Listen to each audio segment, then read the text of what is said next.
வணக்கம் நிகிதா.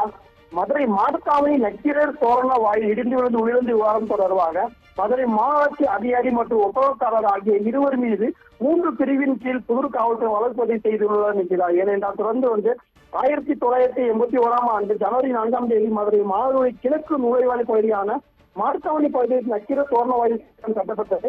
தற்போது மாடத்தாவணி பகுதியில் பேருந்து நிலையம் மற்றும் ஆமணி பேருந்து நிலையம் பல்வேறு வணிக நிறுவனங்களாக உருவான நிலையில் மாடத்தாவணி சாலை விரிவாக்க பணிகள் தற்போது வந்து விரிவாக்க பணிக்காக இருந்து ஆக்கிரமிப்பு அனைத்தும் எடுக்கப்பட்டு வருகிறது. இந்த நிலையில் அந்த நக்கீரர் தோரண வாயிலை அப்புறப்படுத்த வந்து சென்னை மதுரை உத்தரவிட்ட அடிப்படையில் மதுரை மாடுதலை பகுதியில் உள்ள நக்கீரர் தோரண வாயில் கட்டிடத்தை இடிக்கும் பணியானது நேற்று இரவு தொடங்கியது. அப்போது ஆங்காங்கே சாலையில் போக்குவரத்து செலவும் பொதுமக்கள் நடமாடும் தடை விதிக்கப்பட்ட நிலையில் அந்த தோரண வாயில் இடிக்கும் உடனே மாநகராட்சி சார்பு உத்தரவுக்கார மூலம் நக்கீரர் தோரண வாயில் இடிப்பதற்காக 2 பொக்கல் இயந்திரம் மூலமாக இடிக்கும் பணி நடைபெற்றது இருக்கிறார். அப்போது தோரண வாயில் ஒருபுறம் உள்ள தூணில் அதே பொக்கல் இயந்திரம் ஆபரேட்டர் இடிந்த போது திடீரென தோரண வாயில் தூண் இடிந்து பொக்கல் இயந்திரம் விழுந்தது. இதில் பொக்கலின் ஆபரேட்டர் மதுரை மாவட்டம் உலகராம் பகுதியைச் சேர்ந்த சம்பவத்தை பலியானார்.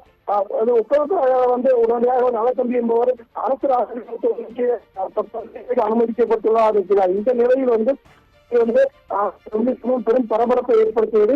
இத்தொடர்பாக புதூர் காவல்துறை வழக்கு செய்துள்ளனர். ஏன்னா இந்த மாநகராட்சி அதிகாரிகள் வந்து பணியின் மீது அலட்சியமாக இருந்ததாகவும் மதுரை மாநகராட்சி அதிகாரி மற்றும் ஒப்பந்தக்காரர் மீது நலத்தம்பி மீது 3 பிரிவின் கீழ், அதாவது டிஎன்ஏ சட்டப்பிரிவான 105, 289, 290 ஆகிய 3 பிரிவின் கீழ் தற்போது அவர்கள் இருவர் மீதும் 3 பிரிவு வழக்கு பதிவு செய்யப்பட்டுள்ளது இருக்கிறார்.